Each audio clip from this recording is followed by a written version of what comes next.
Bom dia, tudo bem? A mensagem que Deus colocou para mim hoje, ela diz assim: a sabedoria do Senhor transforma o coração, a mente e muda a maneira de viver. Senhor, tende misericórdia de nós. Perdoa, Pai, todos os nossos pecados. Livra-nos de todo mal. Nos afasta de tudo aquilo que não vem de Ti. Nós agradecemos, Senhor, por mais esse dia, pelo alimento, pela palavra, pela presença. Aceita, Senhor, essa nossa oração, esse nosso louvor, pois nós Te amamos, bendizemos, adoramos. Somente Tu é o nosso Deus, em Ti confiamos.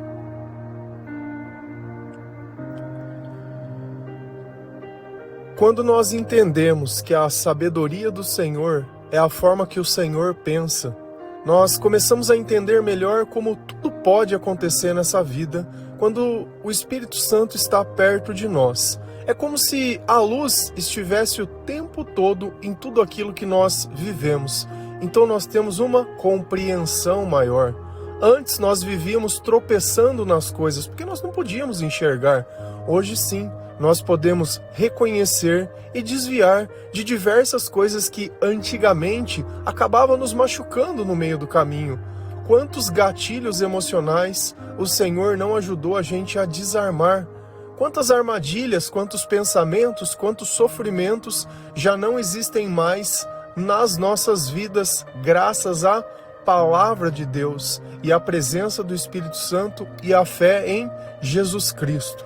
Então tudo isso trouxe tranquilidade ao nosso coração e modificou tanto os nossos pensamentos quanto o nosso comportamento. Então as coisas que nós fazíamos no passado para tentar sobreviver a mais um dia de vida, para tentar sentir felicidade, sentir paz, sentir alguma coisa, sabe? Para que nós pudéssemos sobreviver. Coisas que nós gastávamos os nossos recursos para tentar sentir um pouquinho de prazer e hoje já não são mais necessárias. Por quê? Porque a sabedoria de Deus tomou conta dos meus pensamentos. E se eu só sinto o que eu penso, cada vez que o Senhor está comigo e eu penso como Jesus pensa, isso inunda o meu coração de bons sentimentos, de paz, de amor, de alegria, de fidelidade, de humildade, de autocontrole, que é tudo aquilo que nós buscamos nas pessoas, achando que o amor seria isso, e não o amor ser a presença de Deus. E nós temos sempre que tomar cuidado. Por quê? Porque da mesma forma que o Senhor modificou os nossos pensamentos e comportamentos, as pessoas que se dizem de Cristo também passaram pelo mesmo processo. Agora, como eu posso ser de Cristo se o meu comportamento é igual como era antigamente? Se Jesus ele não mudou nada na minha vida. Então, será que o lugar que eu frequento diz quem eu sou ou é o que eu faço? Será que é o lugar que eu frequento? Será que o importante para Deus é eu ser evangélico, católico, batista, da congregação cristã, ou seja lá o que for? Ou não? O importante para Deus é eu me comportar da forma que o Espírito Santo coloca dentro do meu coração. É eu ter a coragem e a humildade de reconhecer que eu preciso do Senhor, que eu tenho que buscar o Senhor todos os dias e que minha vida é graças a Ele, que de alguma forma eu preciso retribuir, eu preciso zelar por essa vida.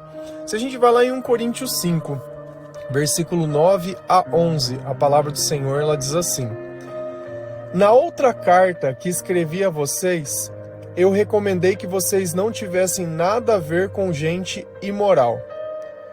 Eu não quis dizer que neste mundo vocês devem ficar separados dos pagãos, que são imorais, avarentos, ladrões ou que adoram ídolos, pois, para evitar essas pessoas, vocês teriam de sair deste mundo. O que eu digo é que vocês não devem ter nada a ver com ninguém que se diz irmão na fé, mas é imoral, ou avarento, ou adora ídolos, ou é bêbado, ou difamador, ou ladrão. Com gente assim, vocês não devem nem comer uma refeição. Então, quem que está falando conosco é Paulo. E nós temos que entender que essa carta que ele escreveu para a igreja de Corinto, ela era uma igreja que estava se convertendo ao Senhor, que era uma igreja formada massivamente por pagãos. Era uma cidade portuária, Pensa assim, sei lá, num Rio de Janeiro, onde tem muito turista, muita gente passando e só gente procurando coisas erradas naquele lugar, indo para se divertir, indo para fazer. E Paulo conseguiu pescar umas pessoas naquele lugar e trazer um pouco de consciência. E daqui a um pouco eles estavam se reunindo, né? Porque a igreja primitiva daquela época não é a igreja que nós vemos hoje. As pessoas se reuniam para partilhar as experiências que elas tinham com Jesus, os milagres que elas tinham presenciado, né? O que estava funcionando na evangelização e o que não estava. E tinha uma ceia comunitária, onde era uma refeição comunitária, onde as pessoas elas comiam, elas bebiam, independente da classe social que fosse, estava todo mundo junto naquela ceia, e no final daquela ceia, em memória de Jesus Cristo, se fazia a partilha do pão e do vinho. Então era uma lembrança, era uma memória. Olha o contexto. Nós estamos dentro de uma festa onde as pessoas, ou de uma refeição onde as pessoas elas estão sentadas comendo e elas estão ali reunidas por Cristo. Elas não estão indo para comer, nem para beber, nem nada. Elas estão indo ali por Jesus Cristo. E no meio daquilo era lembrado a razão. Esse era o contexto da igreja primitiva. Não tem nada a ver com o que a gente encontra hoje, não tem nada a ver com o que a gente vê hoje. Nada. Nada, nada, nada, nada, nada, nada, nada, zero. Então isso foi se modernizando e se fazendo, não porque a Bíblia assim o disse, mas porque os homens, muitas vezes por vaidade, querendo construir templos cada vez maiores, altares maiores, para que eles pudessem pregar para muitas pessoas, como se Jesus fosse Deus de multidões. Jesus está mais interessado no relacionamento que eu tenho com Ele do que propriamente em todo o resto. O resto é vaidade, vai ficar aqui. Me fala um templo que vai levar para o céu aqui, não vai templo nenhum. Me fala um pastor que vai segurar na tua mão o dia que você morrer e falar que vai te conduzir até o céu, não vai ter nenhum. E é por isso que nós adoramos o Senhor Jesus Cristo, é por isso que nós entregamos a nossa vida a Ele, e é com Ele que nós temos um relacionamento. É só Ele que vai estar lá nos esperando e mais ninguém, e mais ninguém. E eu tenho que entender essas coisas muito bem para não cair na sedução da pregação daqueles que entendem a palavra, mas a usam para tirar vantagem sobre você, não para trazer você para perto para Cristo. Por quê? Se o interesse delas é que a sua alma fosse para Jesus, por que elas ficam te pedindo dinheiro? Vai trabalhar, vai fazer outras coisas. Eu não preciso deixar de ter a minha vocação para mim servir a Deus. Paulo não deixou de fazer barracas para servir a Deus. Ele trabalhava, ele fazia. Aonde ele viajava, ele arrumava um emprego e estava ali, servindo e fazendo. Não colocando desculpas. Porque é fácil sempre ficar, mas eu preciso pagar água, eu preciso pagar... Quem garante que aquelas pessoas que estão ali no meio ali estão se convertendo? Se a própria pessoa que prega não crê na provisão de Deus, precisa que as pessoas façam, precisa distorcer as pregações, precisa falar o que as pessoas querem ouvir. Já não se fala mais em pecado, já não se fala em arrependimento, já não se fala em salvação, só fala a vida nessa vida. Tudo que se pede é coisa desse mundo, não se pede nada que é espiritual. Você quer coisas desse mundo? Vai num banco, faz um empréstimo, vai em qualquer lugar. O que é desse mundo, o mundo mesmo oferece. Pode ficar tranquilo. Agora, as coisas que são de Deus, somente Jesus pode nos dar. E é interessante quando a gente começa, ele fala assim, na outra carta que escrevi a vocês. Poxa, eu tô lendo Coríntios 1, que outra carta? Alguma carta foi escrita a essa igreja e ela não foi salva, né? Essa carta ela não foi preservada, ela foi perdida. E eles devem ter interpretado de forma equivocada aquilo que ele queria dizer, porque ele começa a explicar. É interessante quando a gente vai também em 1 Coríntios 5 e começa a ler o começo, ele fala assim, é inadmissível que dentro da igreja de vocês, ou dentro da reunião de vocês que vocês fazem, tem um filho que está saindo com a mulher do pai, e vocês acham isso normal, vocês não estão incomodando ninguém, ninguém está falando nada. Então os tons da carta, sempre que Paulo escrevia, era de exortação, de correção da igreja. Ele não estava se intrometendo na vida de pessoas, mas de quem participava daquele lugar, de quem aceitava o Senhor como Salvador. Eu não tenho que entrar na casa de ninguém e dizer, olha, isso você pode, isso não pode, isso você deve, isso você não deve. Eu apresento o Senhor, apresento a palavra, e o Espírito Santo é quem nos convence do pecado, não sou eu. Quem sou eu para dizer o que cada um deve ou não fazer, se é certo ou se é errado? Cada um se veja com Deus, não sou eu que julgo. Meu papel aqui é servir e obedecer a Jesus Cristo. O que Ele pedir para fazer, eu faço. O que Ele pedir para não fazer, eu não faço. E o que passar disso, não vem de Deus. Eu recomendei que vocês não tivessem nada a ver com gente imoral. Então, qual era a imagem da igreja? Que Paulo tinha proibido, olha, vocês não podem ficar perto de ninguém que é imoral. E é engraçado, se você for no grego, a palavra imoral, ela é porno, de pornô, pornos. Então, quando a gente pensa em imoralidade, a gente pode ligar a sexualidade, mas não de uma relação de um homem, de uma mulher, mas as pessoas que têm a mente tomada por sexo.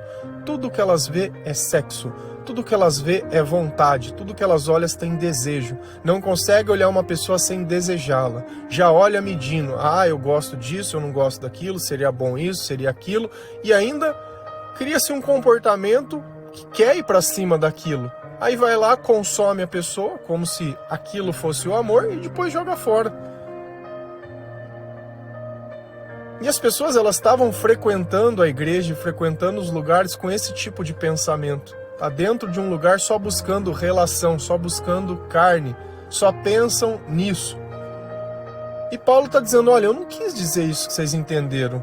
Eu não quis dizer que nesse mundo vocês devem viver separado dos pagãos. Então ele está falando, olha, presta atenção. Eu disse que haveria separação sim, mas não é dos pagãos. Porque os pagãos, vocês vão lá pregar para aquelas pessoas. Vocês não vão lá ensinar que existe uma maneira diferente de se viver. Vocês têm um testemunho e no passado vocês também eram deles.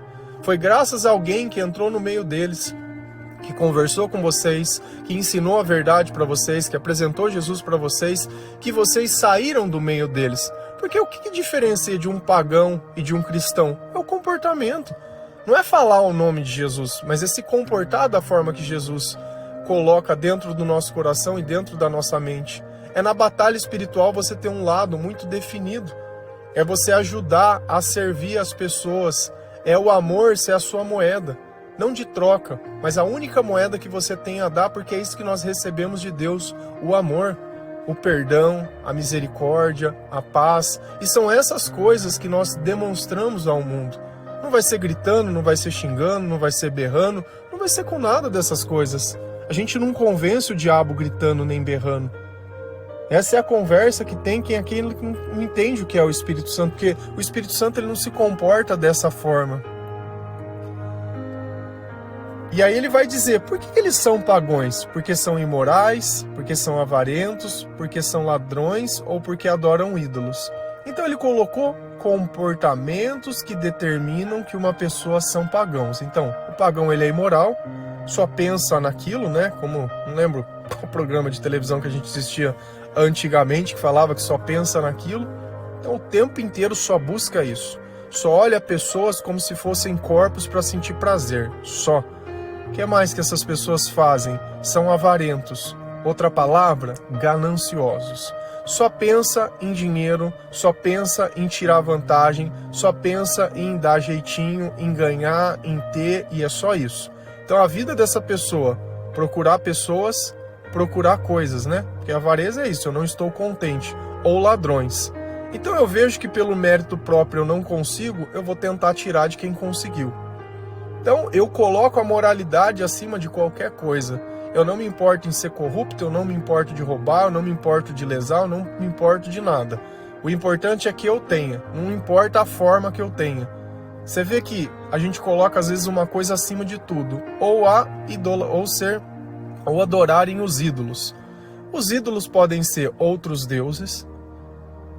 Os ídolos podem ser uma pessoa, eu posso idolatrar uma pessoa, eu posso idolatrar um filho, eu posso idolatrar o meu trabalho, eu posso idolatrar, sei lá, ir na academia, o meu corpo. Então é alguma coisa que eu acho que vai me trazer algum tipo de vantagem que não seja Jesus Cristo. Fica mais fácil de entender assim. Então desde uma corrente que eu coloco no meu pescoço achando que aquilo vai me trazer algum tipo, como se fosse um amuleto, né? Vai me trazer alguma vantagem espiritual, vai me proteger. Não, quem protege é Jesus Cristo. Toda vez que eu colocar em algum rito, né, seja no batismo, seja no casamento, seja lá no que for, que aquilo é a santidade, que aquilo é a religiosidade, que aquilo é... Não, Jesus quer que nós tenhamos um relacionamento com Ele. As outras coisas vêm naturalmente. Porque não adianta a pessoa podia subir 100 vezes no altar, achando que aquilo iria purificar a mente dela. Não vai, a purificação vem através da conversão e da palavra de Deus.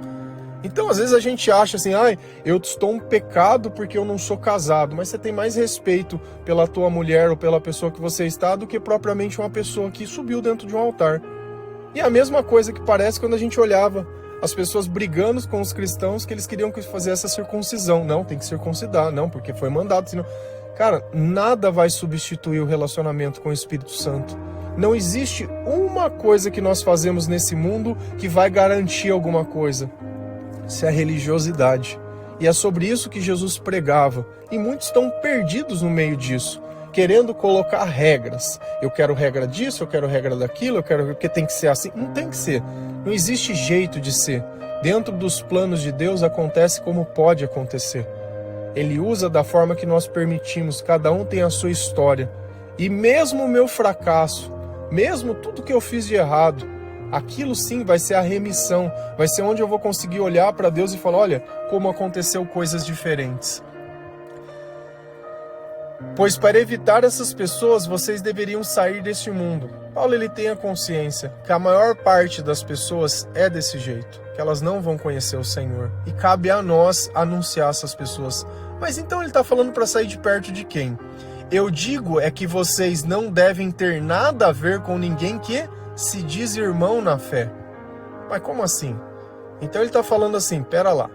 Então tem pessoas que vão fazer isso e tudo bem, eu posso estar perto dessas pessoas, mas tem pessoas que vão fazer as mesmas coisas que essas pessoas estão fazendo e eu não posso estar porque ela fala que ela é minha irmã na fé, que ela acredita nas mesmas coisas que eu. Sim.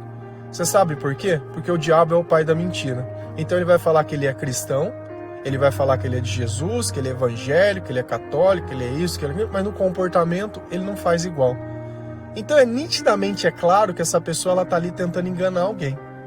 Porque se ela fosse de Cristo, o comportamento dela revelaria. Mas como ela não é, e é o que ele está dizendo. Para evitar essa... O que eu digo é que vocês não devem ter nada a ver com ninguém que se diz irmão na fé, mas é imoral, ou avarento, ou idólatra, ou bêbado, ou difamador, ou adora ídolos, ou ladrão. Então, se nitidamente uma pessoa me fala que ela é cristã, não, eu sou cristão, mas faz as coisas que os pagãos fazem, Paulo está falando, não fica nem perto dessas pessoas. Não fica perto dessas pessoas, porque é o diabo que está ali. Porque é impossível você ter a tua mente controlada por Cristo e continuar fazendo as mesmas coisas e tendo os mesmos comportamentos. Porque justamente o nosso testemunho, a nossa conversão é isso. É quando nós deixamos de fazer as coisas que nós fazíamos. É quando nós deixamos de flexibilizar ou de relativizar as coisas. Não, mas um pouquinho pode. Não, um pouquinho não tem problema. Não, mas porque senão eu não vou ter nada. E a gente começa a querer justificar aquilo que é errado. Porque nós não temos intimidade ou um relacionamento com Deus. E ele está falando, vocês não devem ter nada com esse tipo de pessoa que se diz. Então as pessoas não são o que elas dizem, são o que elas fazem. Nós reconhecemos um cristão não porque ele fala que ele é cristão, não é a cruzinha no pescoço, mas é o comportamento que ele tem. E qual o comportamento que ele não tem? Primeiro, imoral. Você imagina, como que eu posso evangelizar uma pessoa se todo mundo que eu olho pensando em relacionamento? Cada novo convertido é uma chance que eu tenho de casar, uma chance que eu tenho de formar uma família, uma chance que eu tenho de... Então, eu tento converter as pessoas para Cristo para formar pessoas para mim? Tem sentido isso? Tem sentido? Você acha que Jesus vai colocar o pensamento onde eu olho uma pessoa que ela está fragilizada e vou tentar tirar algum tipo de vantagem dessa pessoa? É claro que não. Ou avarento. Eu vou olhar essas pessoas e vou querer também ter recurso ou tirar algum proveito financeiro dessa pessoa? Ou adora ídolos? Eu vou idolatrar pessoas, eu vou idolatrar coisas, eu vou precisar complementar a minha fé com alguma coisa desse mundo? Eu também não vou. Ou é bêbado. Ah, mas um pouquinho pode, né, mesmo? Bêbado. Vive buscando álcool, vive buscando bebida. Eu não sei, sinceramente, como é que essas pessoas conseguem ouvir essas músicas sertanejas de hoje em dia. Ou é difamador, fofoqueiro, gosta de fazer intriga, de causar divisão. Não é para mim ficar perto dessa pessoa. Se ela não for de Jesus, beleza, eu tenho uma oportunidade de evangelizar. Se ela falar que ela é de Cristo, eu não vou ficar perto, que é o diabo querendo me enganar. Ou ladrão. Com gente assim, vocês não devem nem comer uma refeição. Agora dá para entender que o comer a refeição eram as refeições comunitárias que eu expliquei lá no começo. Então essas pessoas não deveriam nem estar participando da ceia do Senhor, porque elas estão negando o Senhor no comportamento que elas têm. Estão indo lá no meio da ceia só causar bagunça, só ficar procurando mulher, só ficar procurando cara, só para encher a barriga. É só isso. É só isso. Não faz nada além disso. E às vezes você pode estar olhando e pensando, não, mas você está equivocado, você está sendo muito duro, porque não é isso que Deus quer, não funciona assim. Então vamos deixar Jesus conversar com a gente. Mateus 7, versículo 21 a 23, a palavra do Senhor ela diz assim: não é toda pessoa que me chama de Senhor, Senhor, que entrará no reino do céu, mas somente quem faz a vontade do meu Pai que está no céu. Quando aquele dia chegar, muitas pessoas vão me dizer: Senhor, Senhor, pelo poder do seu nome anunciamos a mensagem de Deus, e pelo seu nome expulsamos demônios e fizemos muitos milagres. Então eu direi claramente a essas pessoas: eu nunca conheci vocês. Afastem-se de mim, vocês que só sabem fazer o mal. Quem está conversando conosco? Jesus. O próprio Cristo está nos ensinando algo. Não é toda pessoa que me chama de Senhor, Senhor. Não é toda pessoa que fala que acredita em Deus. Não é toda pessoa que crê no sangue de Jesus, que o sangue de Jesus tem poder. Não é toda pessoa que frequenta a igreja. Não é toda pessoa que se rotula. Não é toda pessoa. Então olha que o relacionamento que nós temos com Deus não está ligado à religiosidade. Não é a porta que você abre, não é o lugar que você entra, não é nada disso. Não tem nada a ver.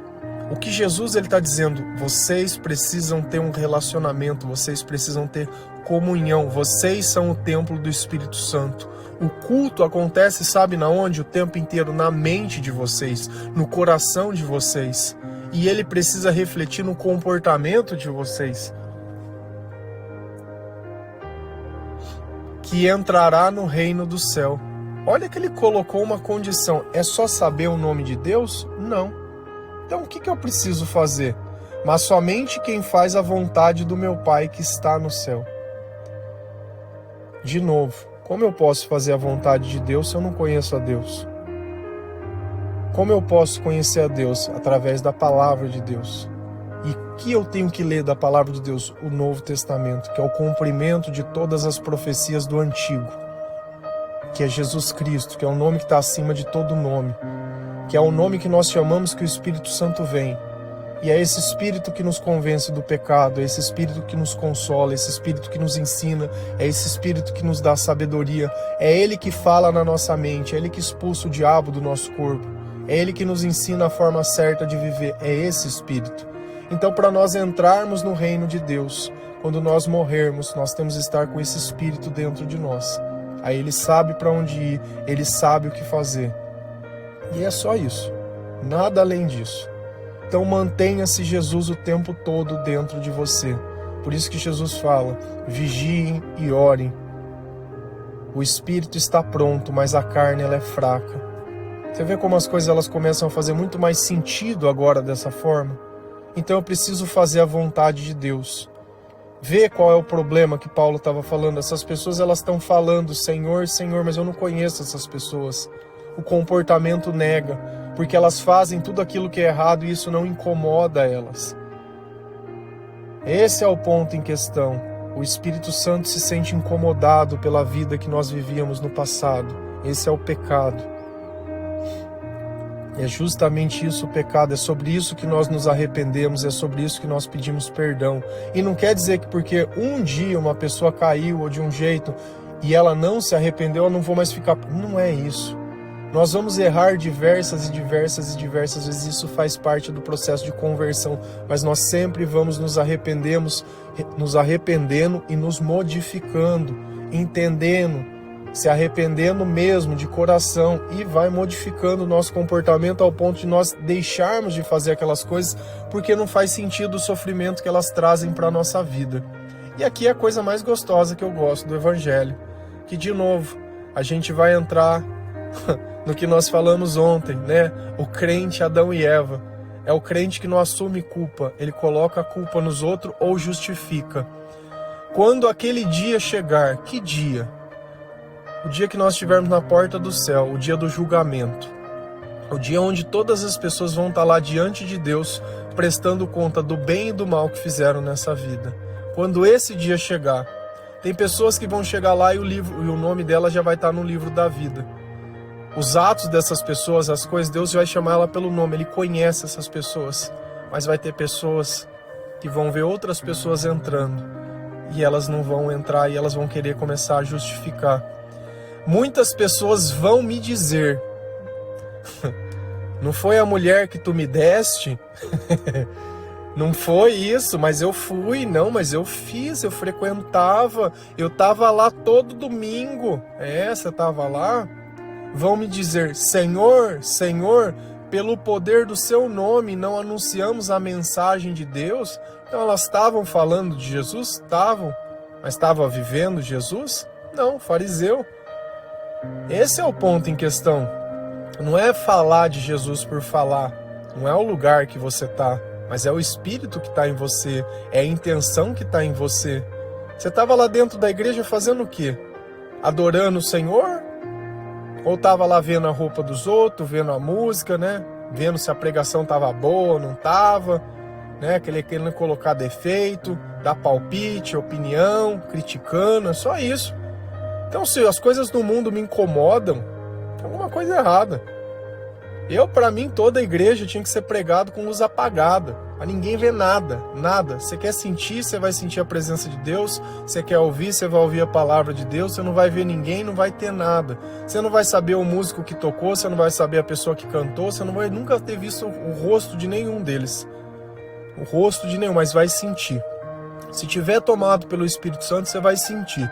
Você vai chorar, você vai se arrepender, você vai sair dali transformado. Nós fazíamos diversas vezes isso na igreja, apagava a luz, sabe por quê? Porque tinha tanto inseto que era do lado de uma capela de madeira, do lado do mato, que você não conseguia ficar lá dentro com a luz acesa, os bichos vinham e comiam. Então a gente acendia uma vela no altar só e a luz apagada e o resto tocando, ninguém via quem estava fazendo nada e nada. As pessoas iam lá e essa era a comunhão. E essa é isso que a gente tinha. A minha origem, ela foi desse jeito, adorando o Senhor em verdade e em espírito. Não tinha recurso, o banco era mole, você punha para um lado, o ventilador quase batia na cabeça das pessoas. E era assim. E estava lindo, porque quem ia lá, não ia lá porque tinha uma igreja bonita, não ia lá porque eram as pessoas isso, não tinha nada. Só tinha a palavra de Deus e a presença do Espírito Santo. E a gente percebe que isso era tudo. Não era a vaidade de um templo num lugar bom, nem nada, mas era a presença de Deus. E é isso que nós temos que buscar, a presença de Deus. Então a pessoa chegou lá e foi dar uma carteirada, mas nós não anunciamos a mensagem no teu nome? Não anunciamos? E pelo seu nome não expulsamos demônios? Não, olha o que eu fiz por você.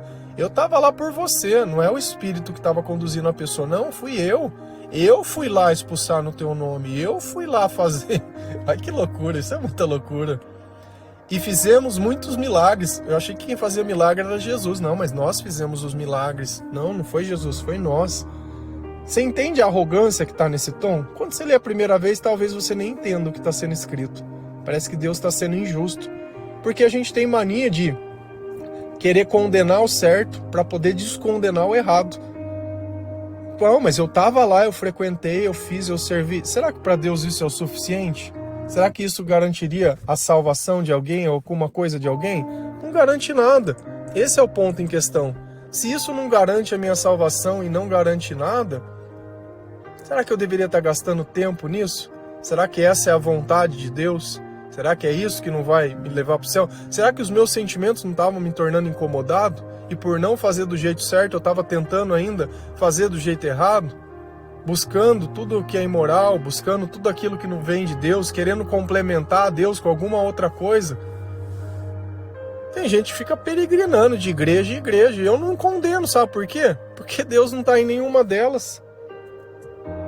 Não está em nenhuma delas. E aí? Será que o errado sou eu? Ou será que tem alguma coisa que está provando? Eu tenho que olhar o comportamento das pessoas. Eu enxergo Jesus no comportamento. Não é no prédio, não é na carteirada, não é da doutrina, ou você vai fazer da mesma forma, vai querer justificar. Aí vamos ver o que Jesus vai dizer para essa pessoa. Então eu direi claramente a essa pessoa: eu nunca conheci vocês. Vocês estavam lá fazendo por vocês. Vocês estavam lá pregando por vocês. Eu não conheci vocês. Eu não sei o que você pensava, eu não sei nada de você. E é por isso que eu falo, nós temos que trazer Jesus para nossa casa, apresentar a nossa família, apresentar as nossas coisas, conversar com Ele. Não é lá na igreja, é dentro de casa, abrir a Bíblia dentro de casa, colocar o louvor dentro de casa, no caminho, seja lá onde for. Se for para mim escolher estar com alguém, eu prefiro estar com Cristo, independente, porque eu sei que se eu estou com Deus, tudo vai bem e tudo está bem. Afastem de mim, vocês que só fazem o mal. Para a gente fazer o bem, tem que conhecer Jesus. Quem não conhece o Jesus, só faz o mal. E é isso. Esse é o tamanho das coisas, que nós já falamos disso de forma recorrente, diversas e diversas vezes. E se você notar, todas as mensagens estão falando a mesma coisa. Quando você entende o conceito, tudo fala a mesma coisa. Muitas vezes de forma clara, muitas vezes de forma de parábolas, muitas vezes de uma forma diferente. Mas é a mesma coisa. A mesma coisa. E a questão é, quando nós chegarmos lá, nós diremos: Senhor, Senhor. E Jesus vai falar: Gabriel, estava te esperando. Ou ele vai falar: não conheço vocês que não me obedecem. E aí você escolhe. Escolhe se você vai continuar perto de pessoas que se dizem irmã da fé, mas negam ao Senhor, ou se você vai ser a pessoa que ajuda a converter as pessoas. Vê de que lado você está, vê a quem você serve. E nós não podemos servir a dois senhores. Nós não podemos buscar os nossos interesses e buscar os interesses de Deus. Amém? Que Deus abençoe cada um de vocês, que o Senhor possa transformar realmente o seu coração através da sua sabedoria. Obrigado, Senhor, pelo Espírito Santo, pela sua palavra, pelo alimento, por tudo aquilo que o Senhor tem dado a nós, pela graça, pela satisfação. Obrigado, Senhor, pela sua presença. Obrigado pela misericórdia e pelo perdão. Amém? Que Deus abençoe cada um de vocês. Feliz a nação cujo Deus é o Senhor. Um bom dia.